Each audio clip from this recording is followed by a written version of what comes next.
Hi, Janie Kretlow here. I wanted to share with you my Titanic 1912 project. There are two parts to this project. There's a box and there's a book. And so there will be two videos. The first video will talk about the box and how I modified the outside and inside of the box to hold some of the stories and artifacts relating to the Titanic. So the box video will be coming soon. Stay tuned for that. This video that you're watching right now will focus on the book. So this book is an art journal that I made using pictures that I cut from magazines and books that I bought having to do with the Titanic. And a few of the pictures I found online as well. So nothing in here is actually from the Titanic. It's just all replicas of. So we've got Captain Edward Smith on the cover here.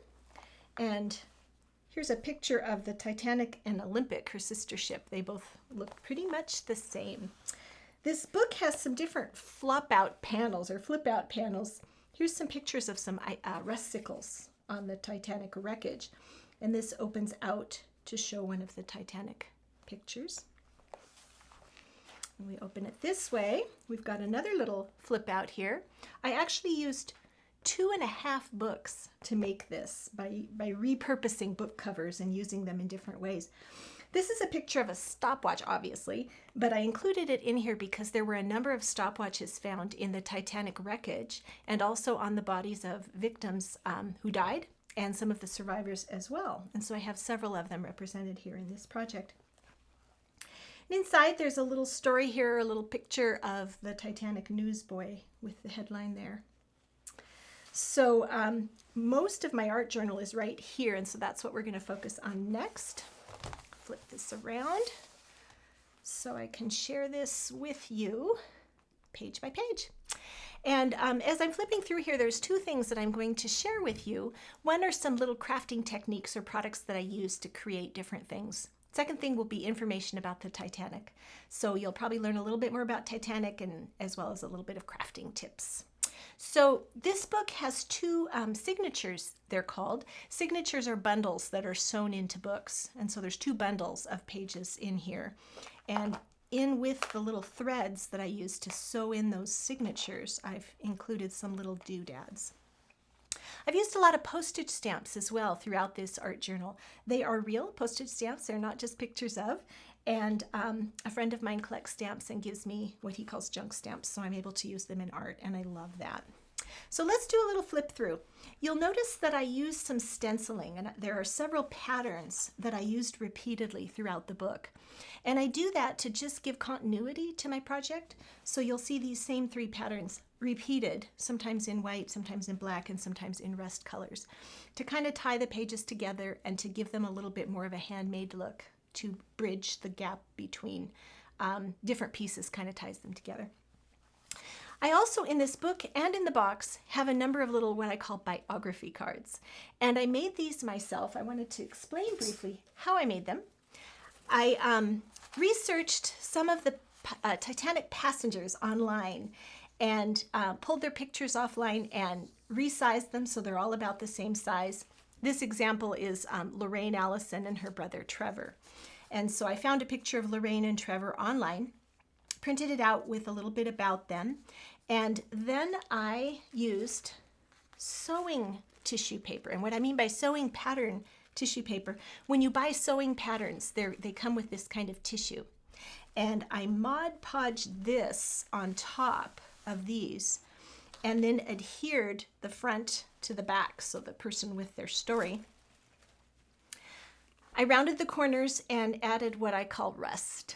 And I used different colors of acrylic paint and some ink as well to make the rust stains on all of these biography cards.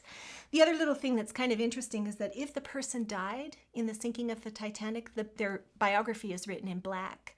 If they survived, it's written in tan, or it's written on white paper and with tan, so you can tell who died and who survived based on the colors. So throughout my art journal, there's lots of pockets. And when you pull things out, there's little interesting things. Here's a newspaper headline, white star line item. A couple more biography cards.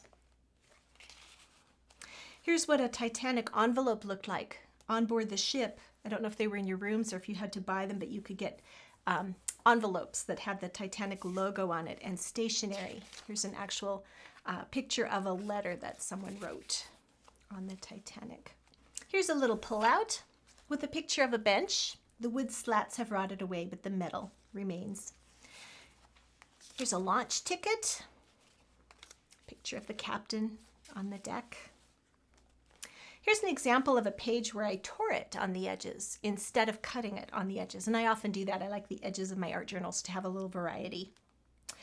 Picture here from 1912 of a winch that was used to lower lifeboats over the edge of the deck. Here's a picture of a winch that was found in the 1980s when they went down and explored the wreckage. So you can see the winch here and you can see the winch here. Of course, postage stamp like I talked about.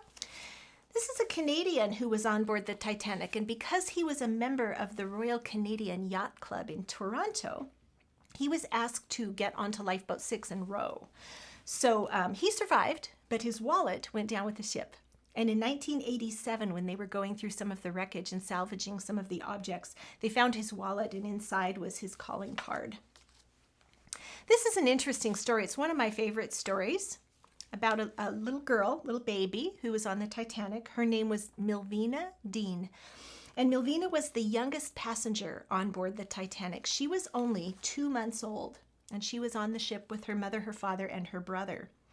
Her father, unfortunately, died when the Titanic sank, but her mother got out in a lifeboat with her 2 children, and so Milvina lived. But what's interesting about Milvina is that she was the last survivor of the Titanic living in 2009 when she died.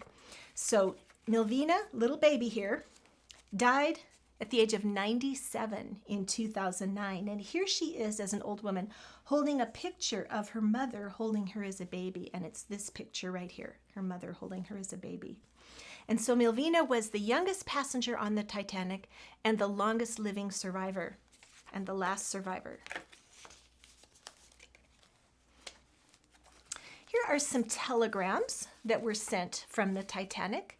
And telegrams were new technology. So that would have been kind of fun for the passengers to send messages home from the ship.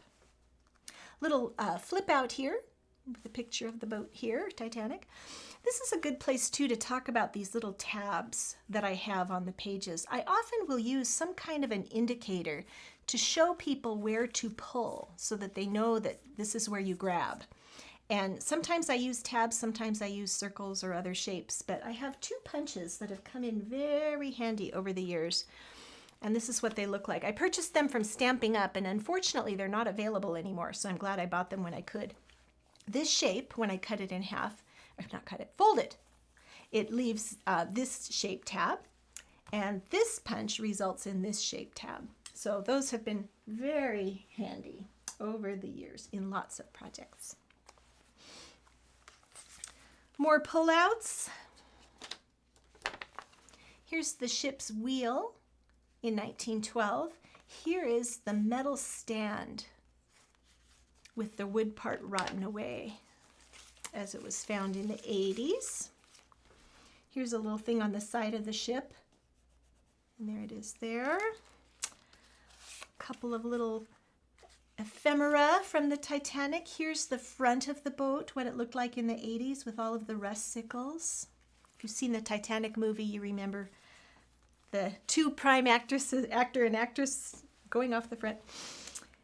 Here's another biography card.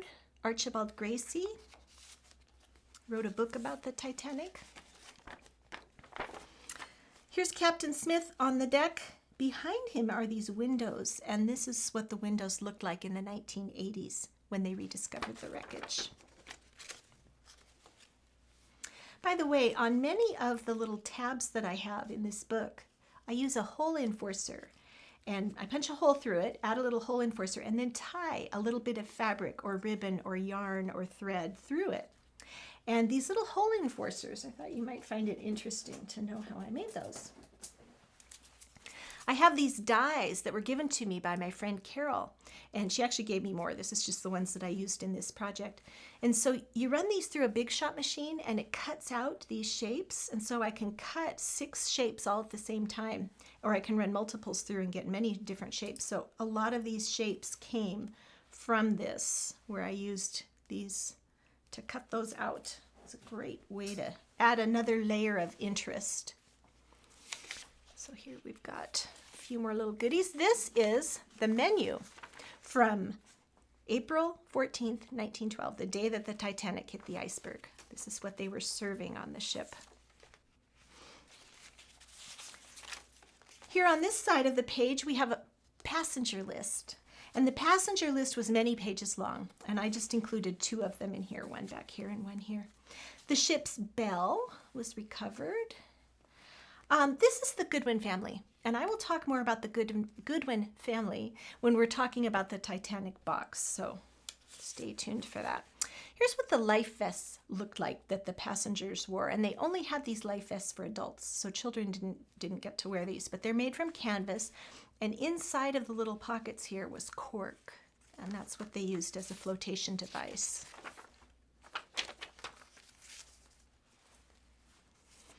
Here's another pocket watch. What's interesting about this pocket watch is that it stopped at 2:28 a.m. And 2:28 is the approximate time that the Titanic went vertical and then sank. So that watch stopped right at that moment when it filled with water. Speaking of filling with water, here are the compartments that were flooded. Another biography card. The lowering of the lifeboats. Here's a picture of some of the passengers walking around on the deck. And this photograph is the last known photograph that was taken of the Titanic. So it's kind of special in that regard. John Jacob Astor was one of the many people on board the Titanic who did not survive. He was very wealthy. And so anyway, there's a picture of him, the steering wheel that we talked about earlier. I love the rusticles in this photo. It's just so pretty. And the colors of the rusticles inspired the colors of this art journal and of the box. Here we are in the telegraph room. And the Marconi machine was the telegraph machine, and that was a fairly new invention at that time. A tennis star who was on board, and the gymnasium.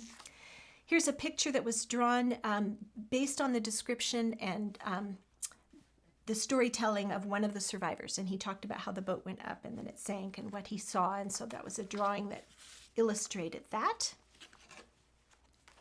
So there are several pictures in here, but the one that I wanted, or the 2 that I wanted to show you, I wanted to show you the before and the after with this chandelier. Here's what the chandelier looked like when it was new, and here's what it looked like in the 80s with sea life growing off of it, and it's kind of falling apart. Deck chairs on board the Titanic.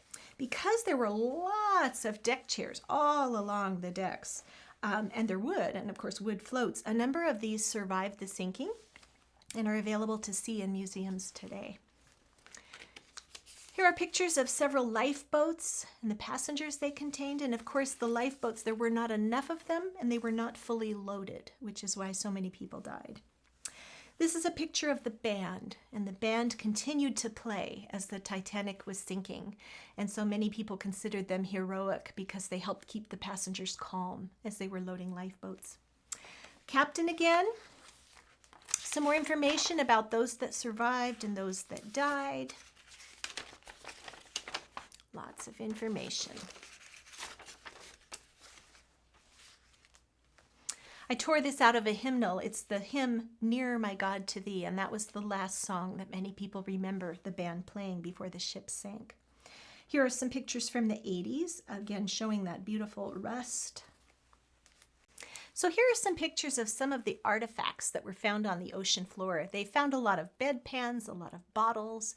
They found a lot of dishes and silverware. So it's kind of interesting. And again, rusticles. And then at the end of my art journal here, I included a picture that was from my family picture collection. This was in with my great-grandmother's pictures, but this is not a picture of my great-grandmother. Most likely it was one of her friends. But it shows a woman and a baby, and based on their clothing and on the period of time that she lived, this was probably taken about 1912. But what I loved about this particular picture was that it was included with a baby's lock of hair. And so that hair, I believe, went to that baby. And I just thought that was so precious. And even though I don't know their names, I know that this was around 1912, and I just liked preserving that. So that is the inside of my art journal. But in closing, I want to talk about one more aspect of my art journal, and that is the background texture. And so how I did that is using one of these texture plates by Tim Holtz. And what happens is there's a positive and a negative on here. And so you put a piece of cardstock in here. I used black cardstock. Close it up, run it through a big shot machine, and a big shot machine puts pressure on it and pushes it in. And what ends up happening is that your paper is reshaped to have this three-dimensional feel to it.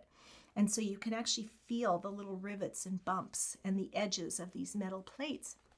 So I ran the black paper through using this to get the texture, and then I put a little tiny bit of silver paint on a dry paintbrush and swished the paintbrush over this direction and this direction.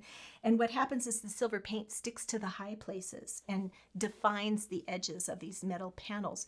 Then I let that dry, and I applied some color washes of paint, watered down paint, and kind of grunged it up a little bit so that it looked old and just is not silver and black, but silver and black with a little bit of age to it. So I used that technique on the cover as well as the back, but it's just a little harder to see on the cover. Anyhow, that is my Titanic book. I invite you back for the other video where we will explore the box and tell some more Titanic stories. Thank you for joining me.